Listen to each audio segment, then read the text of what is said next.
گفتوگوین پرسو باسو بابەتاکەین لەگەڵ بەڕێز دکتۆر سیروان جەبار کاندیدی ژمارە 7 لیستی 222 یەکێتی نیشتیمانی کوردستان لە دیالە. دکتۆر سڵاو لێ بێم کاتت باش، سپاس بۆ بەشداریکردنت لەگەڵمان. دکتۆر تۆ لە بازنەی دیالەی لەوێ پێکاتی جیاوازی لێیە، لەوێ عەرەبی لێیە، ینی پێکاتی دیکەی لێیە. سەرەتا مێ لەوە دەست پێ بکەم، ینی تۆ دەبینم جیاواز لە هەندێک لە کاندیداکانی تر زۆر لەگەڵ پێکاتەکانی تریشدا قسەیان بۆ دەکەی، دەچیتە لایەن لەگەڵ عەرەبەکان قسە دەکەی، بەرنامە یەکێتیان بۆ ڕوون دەکەیتەوە. ئیستیجابەی ئەوان چییە؟ وەڵامی ئەوان چۆنە بۆ ئێوە؟ دوانیمەڕۆی کورساتان باش، دەستی یەکەی بە یەکەی ئەگۆشن ئەو کارمەندانی کە ڕاستەخۆ لەگەڵ من. بەڵێ هەڵبەتە ڕوونە مامۆسا، ئێستا ناوچەکەی با بڵێن پارێزگای دیالە بمانەوێ نەمانەوێ بریتیە لە چەند قەومیاتێک، یعنی لەوەی کورد و عەرەب و تورکمان. بەڵێ ئەمڕۆ بانگەشەی هەڵبژاردننی یەکێتی نیشتیمانی کوردستان و دیفاعکردن لە لیستی 222 یەکێتی نیشتیمانی کوردستان جێگای بایخە لای ئەوان ئیمانی و اعتقاد و عاطفە و ئیحساس و مەشاعریان بۆ لیستی 222 یەکێتی نیشتیمانی کوردستان جێگا و ڕقەمی خۆی هەیە. گومان لەوە ناکرێ ئەوان ئیمانیان بەوە هەیە کە مامی خوا لە خۆشببوومان مام جەلال خاوەن فکر و ئایدیای خۆی بوو. طبعا ئەمەش لەوە سەرەگرێت کە سیاسەتی یەکێتی، سیاسەتی چەپکە گوڵەکە هیچ جیاوازی نەکردو بوو نێوان چین و توێژەکانی ئەو ناوچەیە. لەبەر ئەوەی ئەوان بە پرۆشەوە ئەڕوانن بۆ لیستی 222 بە پرۆشەوە ئەڕوانن بۆ کاندیدی ژمارە 7 چونکە من نێزگم لەگەڵیانە، تاریخێکی دوور و درێژم لەگەڵیانە هەیە بەهۆی ناوچەکەوە. یعنی ئەوان ڕێزی تایبەت لە سیاسەتی یەکێتی نیشتیمانی کوردستان ئەگرن و بە لیستی خۆیان نەیزانن، بە ئەلحەق یعنی بە لیستی خۆیان نەیزانن. ئەزانن تاکە لیستێکە ئەتوانێت ئەمایان بۆ دابینکە، یعنی داهاتویان بۆ دابینکە، هیچ نەبێت ئارامیان بۆ دابینکە، هیچ نەبێت خزمەت گوزاریان پێشکەشکە. ئەوان ئیمانیان بەوە هەیە تاکە لیستە سەرەڕای ئەوەش، یعنی لیستێکی زۆری نەتەوەی عەرەب و نەتەوەکانی تر هەیە، بەڵام ئەوان دائما ئەڕوانە هێمای چەپکە گوڵەکە لایەن جێگای مەبەستە. من خۆم بەش بە حاڵی خۆم چوومە بۆ ئاخر منتیقی با بڵێن حدود، یعنی باسی خوا لە خۆشببوو و دەستکەوتەکانی مامی خوا لە خۆشببوومانەکەن، یعنی بە پەرۆشەوە ئەڕوانم بۆ مەسەلەکە چۆن با بڵێن یعنی تونیانە تونی ئەم لستەن ئەم چەند ساڵە بۆ، یعنی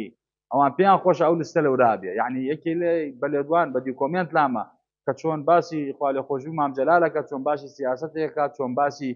توانا و بەهێزێکە، چۆن باسی ئەوە ئەکە چۆن بوو بە سەمامی ئەمان تا ئێستاکە ئەوانە ئەوان بۆ مام جەلال بەو چاوە سیر مام جەلالەکەن، بەو چاوە سەیر لیستی یەکێتیەکەن. قەناعەتم بەوە هەیە، یعنی لیستەکەی یەکێتی 222 جێگای بایخ بێ لای ئەو نەتەوانە هەر هەموو. باشە، ینی وەکو بەڕێزت دەڵێی پێکاتەکانی دیکەش تینووی لیستەکەی یەکێتین بە تایبەت لەو ناوچانە کە بۆنە لە پارێزگای دیالە. گومان لەوە ناکرێ مامۆستا، تونوی لیستەکەن و چاوەڕێی کەش و هەواکەی نیش، یعنی ئەوان سەوزەکەیان پێخۆشە، چەپکە گوڵەکەیان پێخۆشە، چونکە ئەوان مامی خوا لە خۆشببیت یا بەدیەیەن. یعنی ئەوان ئەم هێمایە یاخود ئەم لستە بە لیستێکی سەرەکی خۆیان نەزانن، چونکە ئەم لستە ڕابردووی پاک و بێگەردی لەگەڵیانە بووە، لەبەر ئەوە ئەڕوانن ئەم لستە. ئەوان سیاسەتی لیستەکەیان بەدڵە، ئیمڕۆی لیستەکەیان بەدڵە، داهاتووی لیستەکەیان بەدڵە، ئەزانن تاکە خزمەت لە ڕێگای ئەم لستەوە گەی بە هاوڵاتیان، جگە لەم لستە لیستیتریان نییە. باشە دکتۆر سیروان، ئەی گلەی لە چی دەکەن؟ گلەکانیان چییە؟ ڕەخنەکانیان چییە؟ گلەی من توانیمە لەگەڵیانە بدوێم لە نێزگەوە. گلەی ئەوە ئەکەن ئەڵێ ئێمە هیوادارین وەکو خوا لێ خۆشببوو بێنە ناومانەوە، نێزک بوون لەگەڵمانە، ئێمە لەگەڵ ئێوەین، ئێوە توانن خزمەتمان بکەن، ئێوە ئەتوانن دیفاعمان لێ بکەن، ئێوە دووسبەی توانن حەقمان بێنەوە، ئێمە پشتیوانی ئێوەین، ئێوە جیاوازن لە لستەکانی تر، ئێوە دیفاعمان لێکەن، ئێوە داکۆکیمان لێکەن دووسبەی. یعنی ئەوان زۆر بە پەرۆشەوە ڕوانن بۆ لستەکات. قەناعەت کە من بە دیکۆمنت لامە، یعنی چەند خۆشیانەوێ لستەکات، چەند خۆش یەکێتیانەوێ، چەند باسی بە فەخرەوە باسی خوا لە خۆشببوو مام جەلالەکەن، باسی حزبەکە ئەکەن، زۆر بە فەخرەوە باسی ئەکەن. باشە ئێوە بەڵێنەکانتان لەوێ چییە؟ ینی پێیان ئەڵێن کە چوونە بەغدا چیان بۆکەن؟ ئێمە کە بەڵێنیان پێدەین بەڵێنیان پێدەین ئمە بەردەوام بین لەسەر سیاسەتی مامی خوا خۆشببوومان دیفاعکەر بین لەسەریان داواکاریەکانیان جێبەجێ بکەین بەپێی ئەوەی توانامان هەبێ قەت درێخیان لەگەڵا ناکەین ئێمە ئیمڕۆ ئەگەر بمانەوێت دەستیان بۆ درێژکەین دەستی با بڵێن خێر و دەستی ئاشتی و نەوایی نێوانمانە بێت طبعاً ئەمە ئەبێ نمونەی قوتابخانەی یەکێتی نیشتیمانی کوردستان بێت کە ئێستاکە بەڕابەری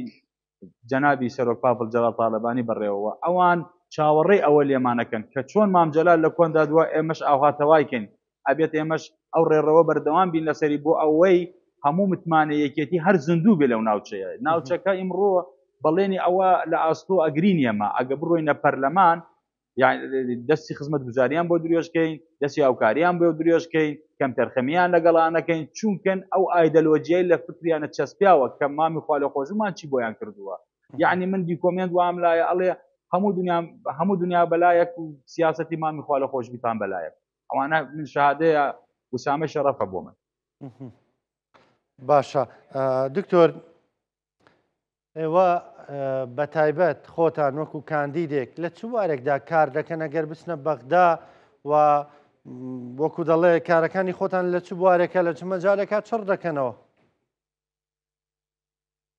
ئێمە مامۆستا لای هەمووی ڕوونە تۆ پەرلەمانتار جێیەکی تەشریعی ڕقابیە ئەبێت تۆ چاودێری ناوچەکە بوویت لەکوێ کەم تەرخەمی هەیە بەرامبەر نەتەوەی بە نەتەوەیەکی تر چونکە ئێمە سەر بەلیستی 222 جیاوازی نییە لەناو هیچ مکەوناتێک ئێمە داکۆکی لە حەق و مافی خەڵکەکەین داواکارین ئەو چینانەی کە لە کۆمەلگایە بە یەک چاو سیر بکرێ دەستی زوڵم و ئەمانە جێگای قبول نەبێت بۆ ئێمە ناوچەکەش تۆ بتەوێت نەتەوەیەکی نەسیجێکی ئیجتماعی تایبەتی خۆی هەیە کە بریتی بێت لە عارەب و لە تورکمان و لە کورد و ئەمە ئەبێ بیپارێزین چونکەن ئێمە پارێزراو بۆ لە کۆندا ئێستاش ئەبێ بپارێزە بەبێت جیاوازی ئەبێ ئیشی لەسەر بکەین گومان لەوە ناکرێ ناوچەکە لیستی 222 بەدڵە و ئەبێت ئەو مەسئولەی کە بەسەر شانتە بە پێی حجمی 222 بێت یعنی نابێت جیاوازی هەبێت ئێمە ئەبێت ئیمڕۆ ئەو خەڵکانی کە جگە ئەوەی لە نەتەوەکانی ترن دڵسۆزی و سۆزیان بۆ یەکێتی هەیە ئێمەش ئەبێ بای ئەوە لەگەڵیانە بووین تا کۆتایی باشە دکتۆر لێرەوە چی بە دەنگدەرەکان تەڵێ سێری کامێراکەی خۆت بکە چیان پێ دەڵێ بەڵێنی چیان پێدەدەی داوای چیان لێ دەکەی؟ من وەکو کاندید لەسەر لیستی 222 یەکێتی نیشتیمانی کوردستان داواکارم لە دەنگدەرانی بەڕێز ڕۆژی 11 دەنگ دەم بە لیستی 222 و کاندیدی ژمارە 7 من ئەبوومە کاروانی خزمەت گوزاری لە ئایندە و لە ئیمڕۆدا ئەبوومە دیفاعکەرێکی تایبەت بۆ ناوچەکە لە هەموو چین و توێژەکانی ڕناوەستین ئێمە بەهێزی ئەوان لە بەغدا ئەبین یەکهێزی ئێمە لە ناو دەستی یەکێتیایە بۆ داواکاری و بە جێبەجێکردن هەموو داواکاریان لە هەموو ئاستێکدا لە بەغدا کەم تەرخەنیمی نابین ئێمە هەڵگری هێمای یەکێتی نیشتیمانی کوردستانی بە سەرۆکایەتی سەرۆک پاپڵ جەلال تاالبانی بەڕێز دکتۆر سیروان جەبار کاندیدی ژمارە 7 لیستی یەکێتی ژمارە 222 لە دیالە